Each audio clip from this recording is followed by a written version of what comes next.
মর্মান্তিক ঘটনা ঘটে গেল। এক ব্যক্তির বস্তাবন্দি দেহ উদ্ধারের ঘটনায় ব্যাপক চাঞ্চল্য ছড়ালো ভরতপুরে।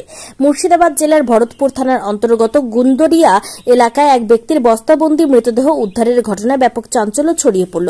গতকাল রাত্রে দীনবন্ধু পাল নামের বছর 75-এর এক ব্যক্তি কীর্তন শুনতে গিয়েছিল এবং কীর্তন শোনার পর ওই গ্রামেরই এক করুণাময় মণ্ডলের কাছে পাওনা ৬,০০০ টাকা চাইতে যায় এবং তারপর থেকে দীনবন্ধু পাল নিখোঁজ থাকে।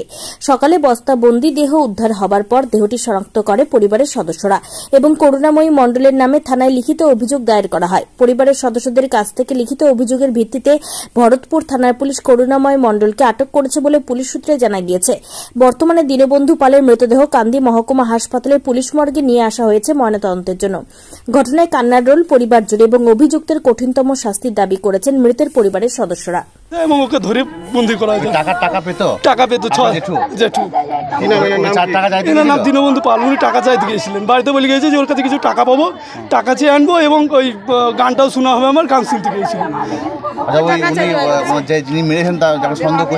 সন্দেহ নয়, উনিই মেরেছেন, কারণ ওনার বাড়ি টাকা চাইতে দিয়েছে। ওর বাড়ি হামিদপুর, করুণা নাম।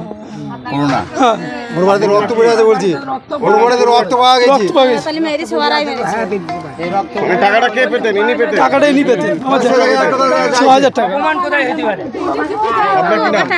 আমার নাম গোপীনাথ পাল। আমরা শুনলাম সূত্র মোতাবিক কি বিশ্বমশাই খুবই গান শুনতে ভালোবাসে, তাই গান বাগাসতলায় হামিদপুর যে অনুষ্ঠান হয় বাগাসতলা, সেখানে গান শুনতে গিয়েছিল। তারপরে গান শোনার পরে ওখানে মেলা ভক্ত আছে আমাদের বিশ্বমশাইয়ের, তাই ভক্তদের কাছে গিয়েছিল। তারপরে ওখানে খাওয়া দাওয়া করার পরে ওই সূত্র মামিক শুনতে পাইছি কিছু টাকা বিশ্বমশাই ওনাকে ধার দিয়েছিল। করুণাময়কে টাকার চাইতে গিয়ে এই দুর্ঘটনায় কবলে বিশ্বমশাই মারা গিয়েছে।